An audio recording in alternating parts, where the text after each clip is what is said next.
badanaa markaan Photoshop aan isticmaalayno waxaa jiro keywordyo aan ka maarmin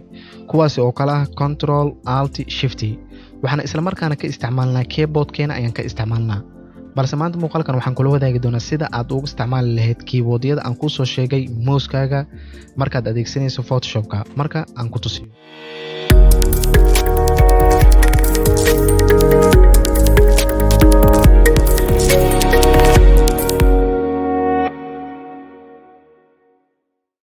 markaad Photoshop-ka aad soo furato marka hore waxaad ka xulinaysaa window kadibna waxaad leedahay modify keys kadib dhanka toolsku waxa ku soo darsamayo keywordyada aan idin soo sheegay marka hore aan isla fahamno sida loo isticmaalo tusaale ahaan haddii aan altigan hal mar click aan ku siiyo waxay la mid tahay altiga hal jeer kaliya ayaan qabtay kadibna waan sii daayay haddii laba jeer aan click aan ku siiyo kadibna quful uu meeshan soo koro waxay la mid tahay altiga ayaan ku dhaganay kama foqaay ay la mid tahay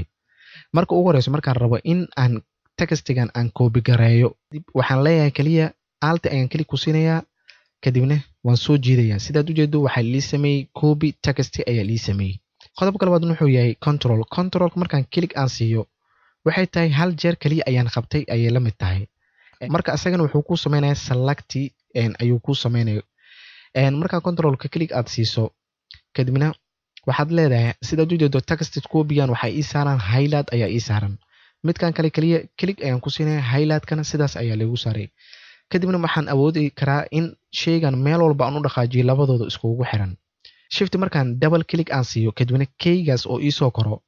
kadib textiga ayaan imaanayaa kadibna waan yareynayaa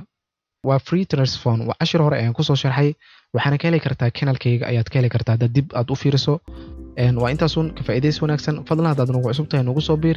lana wadaag asxaabtaada muuqaalkan si ay ugu faa'iidaystaan haddaad videogan ka faa'iiday like dheh waad ku mahadsan tahay daawashada videogan